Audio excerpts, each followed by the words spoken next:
Hello, sisters. Yeah, this was a very interesting.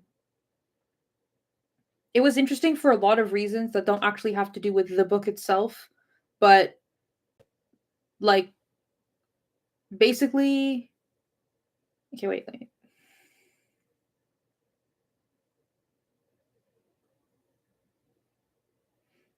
Okay. So the main reasons I really appreciated this essay was two things. First of all, she's like Robin Morgan has done a lot. If you've never heard of her before, she is like hugely influential. She put together, I think, a lot of the earlier anthologies that were like a global look at like feminism, or like a look at feminism that like crosses like a broad spectrum of different like subcategories. Like, she put together a lot of anthologies that were kind of like feminism according to women, not just like, a woman. And pretty early on, like she mentions like in the mid 60s. So Robin Morgan is like pretty legit. Uh some of her books I really want, and I'm like they would be good to read on this channel, but some of them are like insane, like 500 pages. So for YouTube, that's a bit of an undertaking. Anyway, so she starts off by being like, look, Robin Morgan has done her stuff. She's like an accomplished poet, a writer. She's protested. She's been arrested. She's done all the things she could do to like take feminist action. Which really puts into context later in the essay when she's basically like, she doesn't use the word postmodernism, but as I understand it, Robin Morgan has kind of transitioned into postmodernism.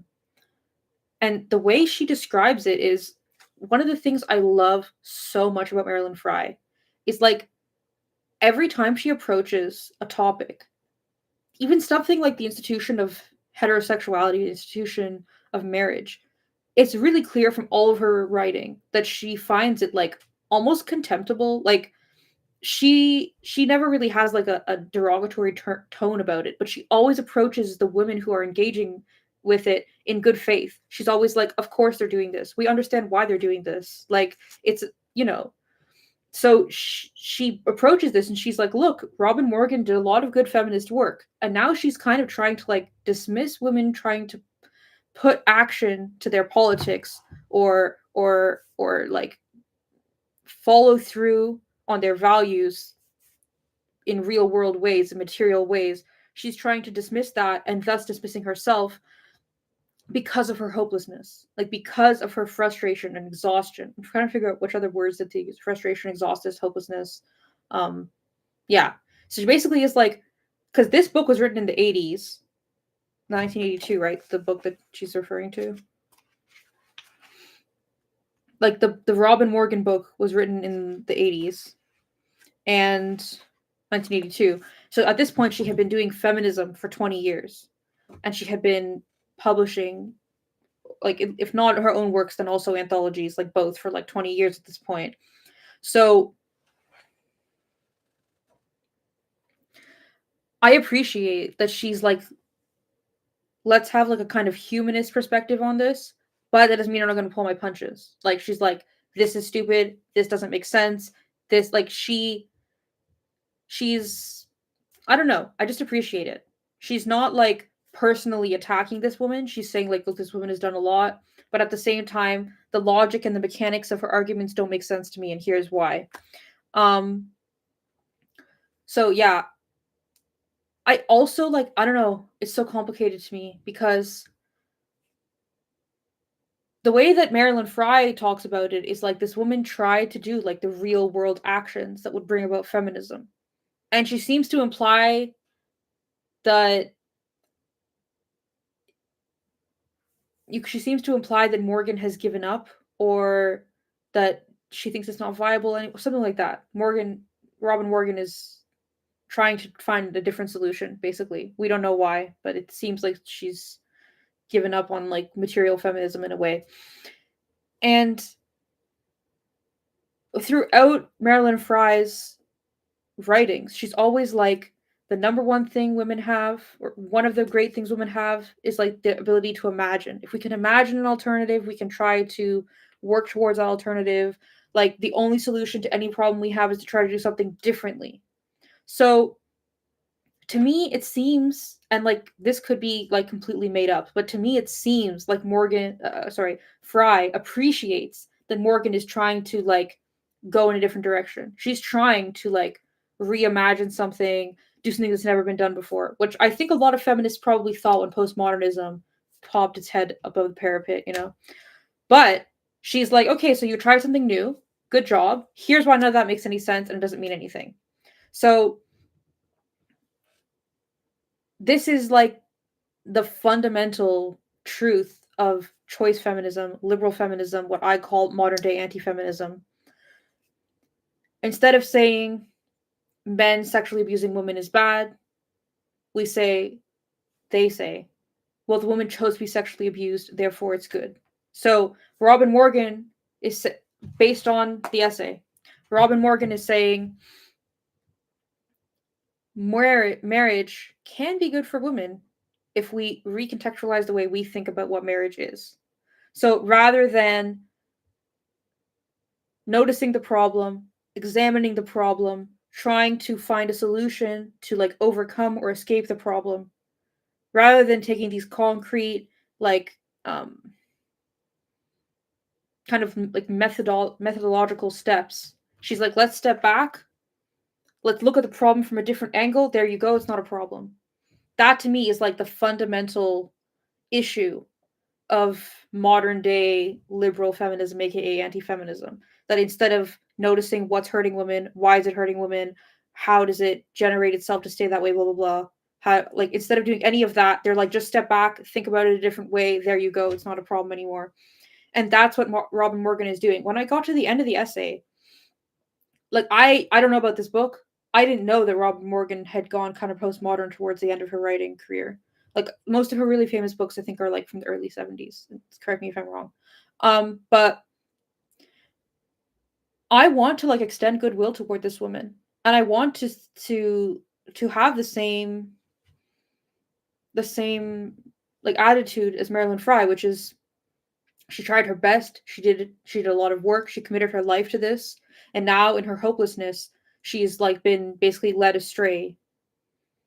That almost sounds like I'm belittling her own intellectual capacity, Robin Morgan's intellectual. I just mean like she's gone in a direction that is less useful.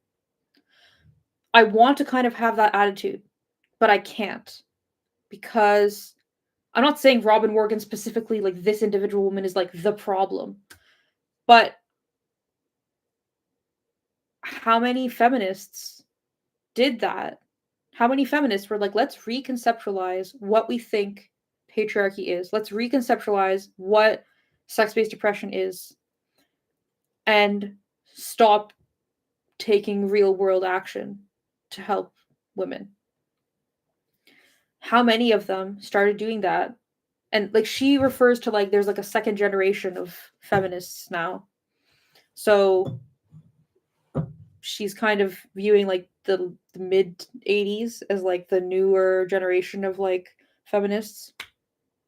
How many of those were all the ones in the 90s who were like ramping up gender theory? Like I'm kind of two opinions, which I'm sure you've noticed if you watch my channel a lot. I'm always of the opinion that there are some women who like are political lesbians who I'm like, I don't agree with that, but the body of the work they've done is great. There are some women who, you know, later, even contemporary women who haven't written books, like feminist women, right? Who started off by like covering, you know, like commercial sexual exploitation. And now they're like constantly on like right-wing talk shows and they don't really consider themselves feminists anymore, something like that. Like there are a bunch of women who I want to see them as people. I want to think, maybe I don't agree with everything you do. Maybe I find some of the things you're doing harmful even, but like you are a woman who tried to do something, who did do something, who put work and effort and thought into something. And so like I want to like appreciate you for that and appreciate that work without like demonizing you as a whole, because you know humans are complicated and all that. At the same time, let's not fall into this like,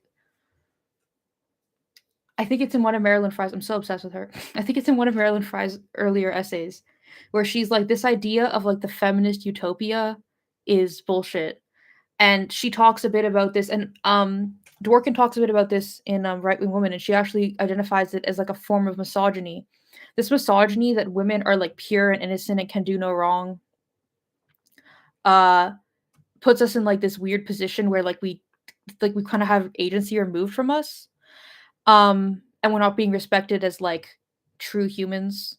I might be like paraphrasing that incorrectly, but it's like an idea that I've seen different feminist authors talk about. So at the same time, I don't want to look at a woman and say, well, she did a bunch of good stuff, so we can't criticize the bad stuff she did, or we can't say the stuff that she's doing that's bad is a problem. I don't know, the duality of humanity, I guess. So yeah, I look at these women who did a lot of like really fundamental, amazing work for feminism, and then later were like seduced by, even that makes it like sound like they have less agency than I'd like to. I don't want to imply that, but who were led into postmodernism, which obviously led to the fucking anti-feminism that we're living with today, masquerading as feminism. And I'm in this place where I want to appreciate the good stuff they did and also not like coddle them and not dismiss the intention and the harm, the intention that led to the harm that they create. You know what I'm trying to say? I think you probably get what I'm trying to, you can get it. But yeah, so I'm of this kind of strange middle position. I'm not really sure like what my conclusion is, but that's kind of what I was thinking about while I was reading this. Kitty Cat says, Frye, you can see she has empathy towards Morgan's desperate attempts to not see her personal cage as a woman. Like I said, it's kind of sad to see this played out in her beliefs now.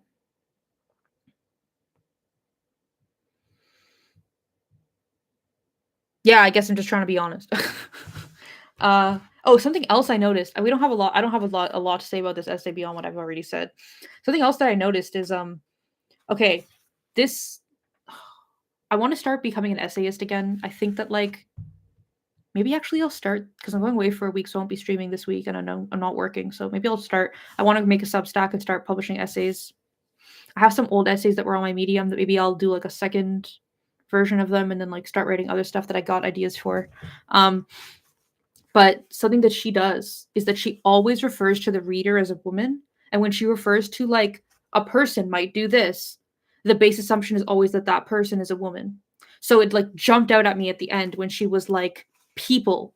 She doesn't assume the sex of the person. Where is this phrase here? Listen to this. The Anatomy of Freedom is profoundly a book for the consolation of heterosexual feminist people. So as soon as she said that, it popped out at me because she almost never assumes, or she almost never is like gender neutral unless she's almost always referring to like the actions and thoughts of men, the actions and thoughts of women. I assume you, the reader, are a woman. Here she just says people. It's like she almost never does that.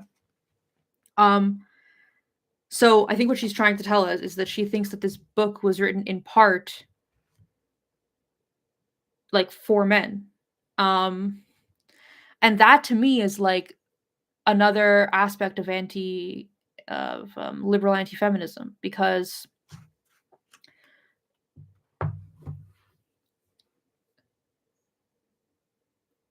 I'm like super dykey, and a lot of people read that as feministy, which is like a compliment, but also given the state of like liberal anti-feminism, people assume that I'm like a liberal anti-feminist, right? So once in a while I will have guys come up to me and be like, hey, I you talked about this thing one time, you mentioned this thing one time, which I'm, depending on my environment, I basically try to never talk about feminism because like I don't want to fucking get into an argument with people who are all stupid and patriarchal. But once in a while I have had situations where guys come up to me and they're like, "Oh, I'm a feminist because I read like something by Germaine Greer or Bell Hooks or, Audre Lorde or something." And I'm like, "Oh, cool, cool, cool." And they're like, "Right, so here's my opinions on feminism." And I'm like, "Okay, don't fucking talk to me." And I think writing books about feminism with a tone that is accessible and not hostile to men is actually like a problem. Like, obviously I'm a separatist at this point, and my priority is always women, but it leads to this whole thing of men should have opinions, can have opinions, can have like, if you read a book, if a man read this book or her last book, which I think her last book is even more like this is only for women rather than this book, which is a little bit more like academic, like criticism, which is less like I'm a woman, you're a woman, here's like our situation than her last book. It leads men to thinking that like they can be just as informed as a woman about women's experiences because the book that they read wasn't like, hey, I'm a woman, you're a woman, this is what we have to say to each other, this is what we have to think about for each other.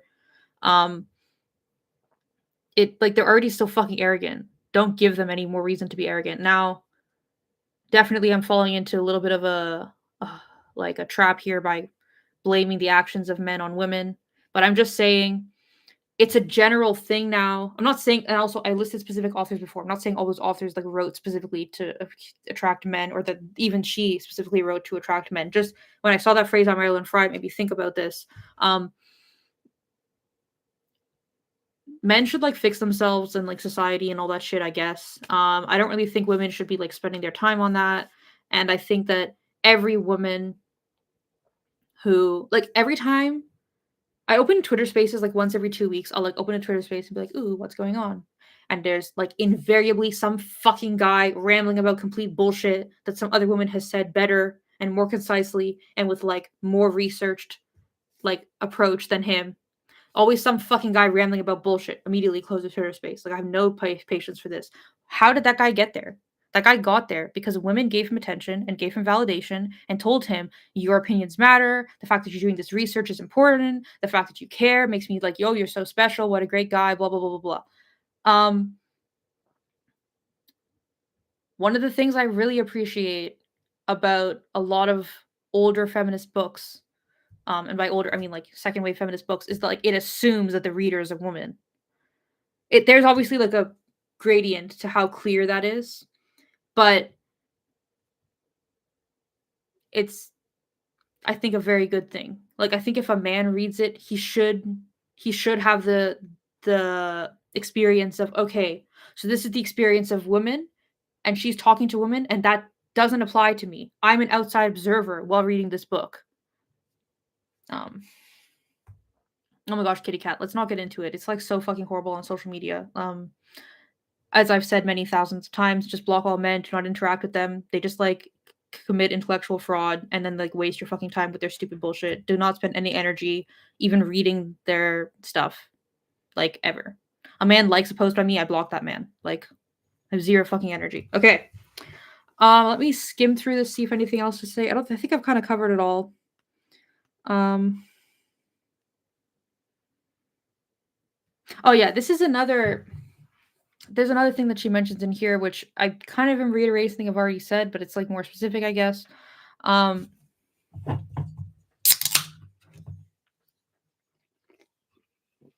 This stream is brought to you by Mini Diet Cokes.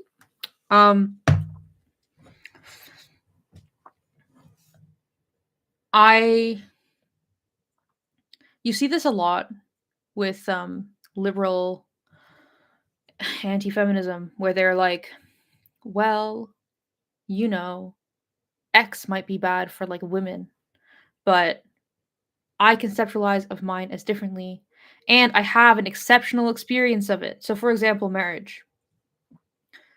In this essay, one of the things that like Marilyn Frye hones in on, which is like completely expected of her because she really doesn't like the institution of heterosexuality in marriage, is that she's like, you keep saying that your marriage is not part of the institution of marriage. Fucking justify, explain why. How does that make any sense?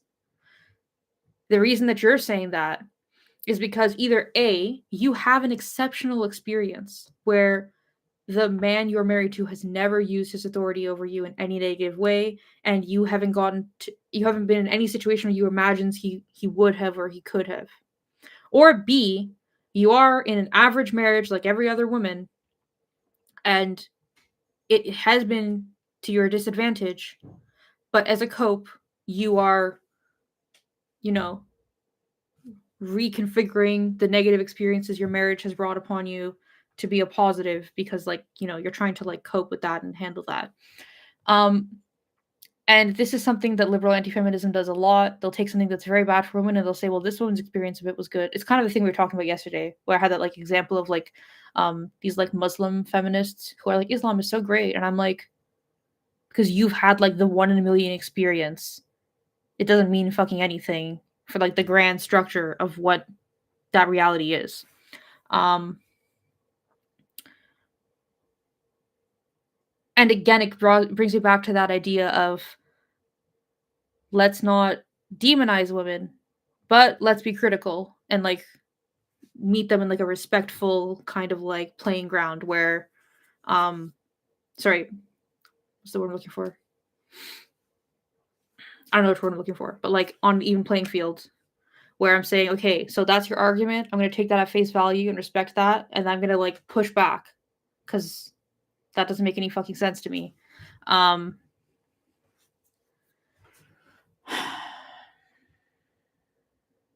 Yeah. It leads me back to that whole thing of like, you were against this thing, you recognized the harms of this thing, you took action against this thing, and now you're trying to like, she calls it like reconciliation. There's another word that she uses in here. But yeah, basically that they're trying to reconcile with like the reality rather than trying to fight the reality. So that's unfortunate. Oh, that's what I was going to say. And so it leads to like, imagine if you were a woman who was like wondering about feminism in like 1982 and you were like considering the harms that you've seen in marriages and you weren't really sure what you thought about that. And then you went off to read Robin Morgan's book, The Anatomy of Freedom. I think based on this, I mean, who knows? I haven't read the book, but maybe I would come to a different conclusion. But based on this, it seems that that woman who read that book might come to the conclusion, well, the institution of marriage is bad, but my individual marriage that I could hypothetically get into or that I currently am in could be good for me if I think about it the right way. And at the end of the day, that is leading to like real world consequences for women, when I think the intention was like a kind of thought exercise. But as we've seen with like the post mid 90s like liberal anti-feminism, the thought exercise has like really dire real world consequences when there is no background. Like Marilyn Frye, she's like engaging with this as in like, okay, so this is what I know, and this is like what we've imagined.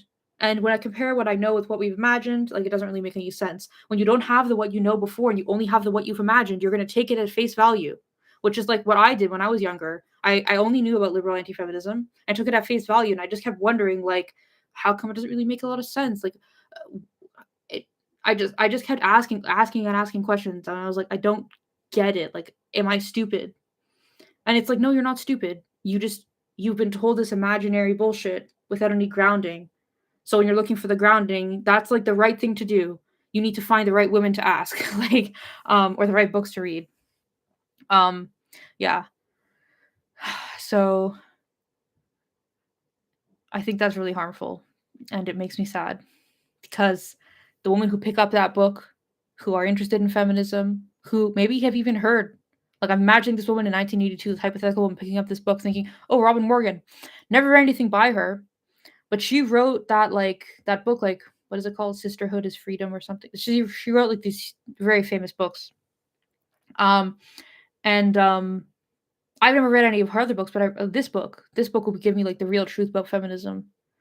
And then they come away with this postmodern bullshit. I don't know.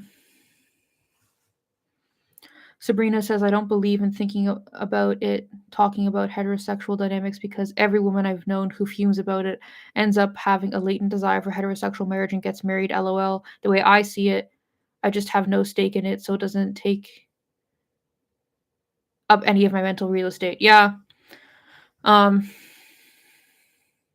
think it's pretty funny that lesbians are called man haters, because like obviously I hate men, but I definitely don't hate men anywhere near the amount that a woman who has like had sex with men and like been in a relationship with men and like been the maid for a man and all of that shit hates a man. So yeah, I kind of get what you're saying. Kitty Cat says like in quote in like scare quotes like in my individual cope trumps all. Yeah, exactly. That's not like an analysis or a praxis or like that has no methodology behind it. It's just like random things that you can't just say a thing and be like it's the truth. Why is it the fucking truth? How does it apply to other people? Like that's Mabel says she was lucky she caught the tail end of second wave feminism. Yeah. I can't remember. I think I saw a quote from Pornography on Tumblr, the book by Dworkin, and that's why I downloaded it and started reading it. Pretty sure. I don't think an individual woman recommended it to me. I'm trying to think of like how I got from like liberal feminism to like radical feminism. Anyway, I also just wanted to say, I'm sure that some of you were like, "Oh my god, Marilyn Frye is pro S&M." So she definitely is not, which we will see in the lesbian sex essay, which is 2 essays away from this in the next section of the book. So she's basically interrogating Robin Morgan's like argument, because she's like, your argument is that everyone who engages in quote unquote sexual fundamentalism is someone who sees sexual practices that are different than their own as sick and bad. And that only women who defend S&M and pornography are damaged. So she's basically like, she's trying to point out that Robin Morgan is not engaging in good faith, and that her argument basically is like, if you don't agree with me, it's because you're stupid. And she's like, that's not really an argument. Marilyn Frye is not saying, I think S&M is great and I support pornography. She's saying, like, if you really want to have an argument against that, have an argument rather than just, like, saying everyone who disagrees with me is dumb. At least that's how I read that.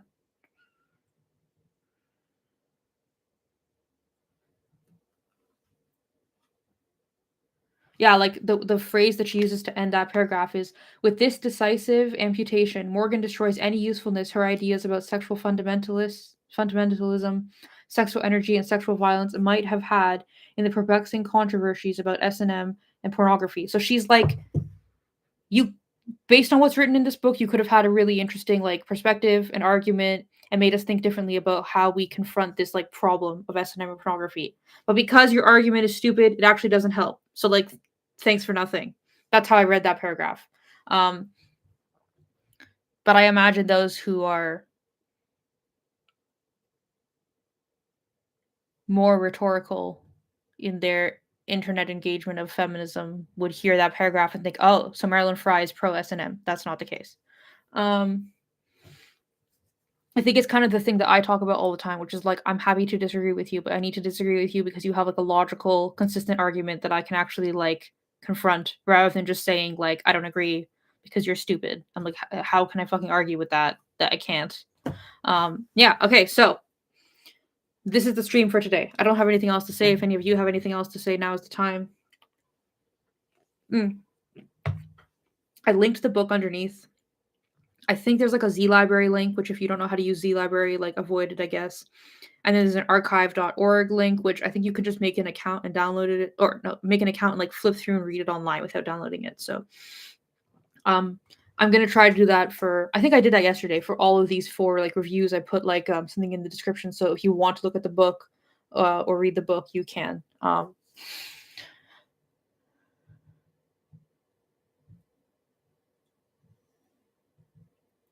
Who's she, Sabrina? You mean Marilyn Frye or you mean Robin Morgan? Yeah. So I'm off next week. I will not be here. Oh, Marilyn. But do you mean based on like her first book? Because she hasn't really mentioned it very much in this book. Yeah, I'll go get Momo in a second. Yeah, so I'm not here next week. The week after, the week of the 18th, I will be streaming Wednesday, Thursday, Friday, but it's gonna be later in the day. It's gonna be at 2 p.m. Eastern time, which is 11 a.m. Pacific time and 7 p.m. GMT. Oh, yeah. But I don't think that these essays are very, very short, Sabrina. I don't think that she's here to be like, here's my theory of feminism and why what this woman has to say with it doesn't really compute with that, or why it doesn't convince me to to abandon my theory of feminism to follow hers. These essays are very short. I think they're just kind of being like, they're supposed to be like a kind of book review that's like 4 pages or 10 pages or whatever. So yeah, I don't think that you would be compelled to agree with everything Marilyn Frye has to say based on these essays. I agree with that. She does hang out with us all stream. She's just like right off camera, like in my bed. Because she, remember I used to have like the thing here. Well, she stopped going there, so I was like, what's the point of having it? Like, it makes the space very cramped. You can't tell, but like this is very close to me. Like, makes the space cramped. So I got rid of it. Sometimes I have a second desk chair, which is like her desk chair, my old one that's very uncomfortable. And I sometimes have it like beside me, like here. You can't see it, but she's like right next to us. So right now she's like here, but the microwave thing. Oh yeah, she still has that. But it's like on the floor on the other side of my bedroom. Yeah. So yeah, I will see you all the week of the 18th, Wednesday, Thursday, Friday. I'm going to start posting like at the beginning of the week or the end of the last week, like a community post, which is like, these are the streams of the week. And then I'm going to put it on Twitter with like all the links. If you can like share it in like a Facebook group or a Discord group or something, I feel like there are probably women who are not on Twitter who would like enjoy these readings and discussions who are not aware of it. But because my engagement on social media is so fucking tiny, I don't know where they are or how to contact them. So like I'm just gonna do it, and if they find me, they do it. If they don't, then they don't. So like if you are in like a Discord or a WhatsApp group or something, like tell the women. Okay, yeah, I guess. Okay. I'm gonna get Momo. Boo boo. Coochie coach.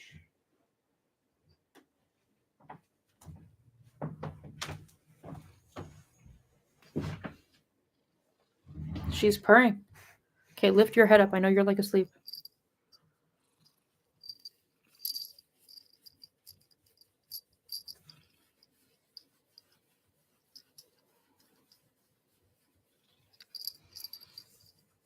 What? Don't press any keys on the keyboard, please.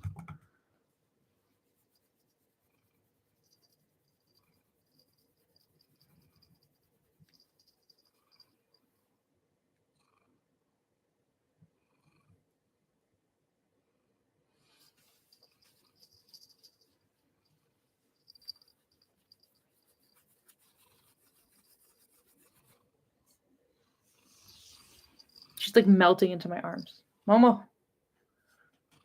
You're so squishy and stretchy. Okay. She seems unhappy with this.